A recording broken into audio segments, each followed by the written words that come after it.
గత ప్రభుత్వం రైతాంగాన్ని సంక్షోభంలోకి నెట్టేసింది.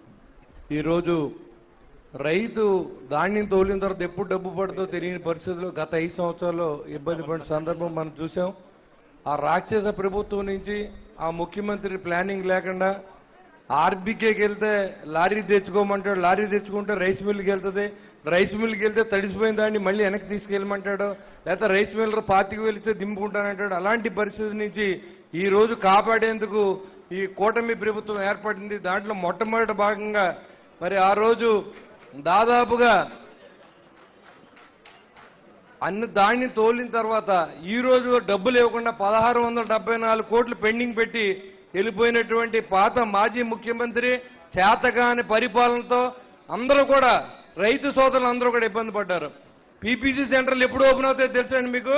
ధాన్యం అంతా మిల్లర్స్ కొనుక్కున్న తర్వాత తగ్గించి కొనుక్కున్న తర్వాత పీపీసీ సెంటర్లు ఓపెన్ చేస్తూ ఉంటారు. కాబట్టి దయతో ఈ రోజు అధికారుల్ని మా మంత్రి గారు కూడా సెలవిస్తూ ఉన్నాం.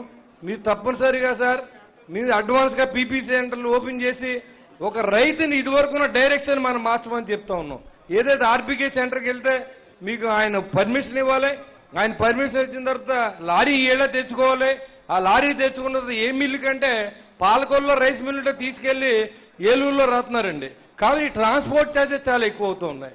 మనం ఇచ్చిన డబ్బుల్లో కూడా కోఆపరేటివ్ సొసైటీ నుంచి మొత్తం రైతుకు చెందకుండా రైతుకు సంబంధించిన డబ్బులన్నీ కూడా పాత గవర్నమెంట్లు అక్కడ ఉన్న ఎమ్మెల్యేలు అక్కడ ఉన్న అధికారులు అందరూ కలిసి తినేశారు తప్ప రైతుకి ఏది చేరలేదు.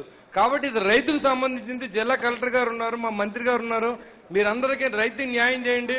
పాత సిస్టాన్ని వచ్చి చెప్పి ఈ రోజు ఎలా అయితే మీరు ఎక్కి 2 నెలల లోపులోనే మొన్న కూడా రైతులు అడుగుతూ ఉన్నారు, సార్ మేము తోలు చాలా రోజులైంది, ఎప్పుడు డబ్బులు వస్తాయంటే మనోహర్ గారికి, కళ్యాణ్ గారికి, మన ముఖ్యమంత్రి గారిని కూడా అడిగితే ఎక్కడో చోట అప్పు చేస్తేనే సరే డబ్బులు ఇస్తాం తప్ప రైతు ఇబ్బంది పడే పరిస్థితి లేదు మనోహర్ గారు చెప్పడం. 10 రోజులు ఇస్తానని కూడా ఆయన ముందే చెప్పారు. ఆ ప్రకారం మాట నిలబెట్టుకునేందుకు ఎన్ని అవస్థలు పడినైనా సరే ఈ రోజు మా మంత్రి గారికి అభినందన తెలియజేస్తా ఉన్నా. ఎందుకంటే మీ పోరాటం ఇవాళ ముఖ్యమంత్రి గారి దగ్గరికి వెళ్ళి మీరు ఏమైనా సరే ఈ శాఖ న్యాయం చేయాలంటే రైతును ఆదుకోవాలని చెప్పి మీ చొరవకి పేరు పేరున మీకు ఉదయపూర్వ నమస్కారం తెలియజేసుకుంటూ సెలవు తీసుకుంటాం. జై హింద్.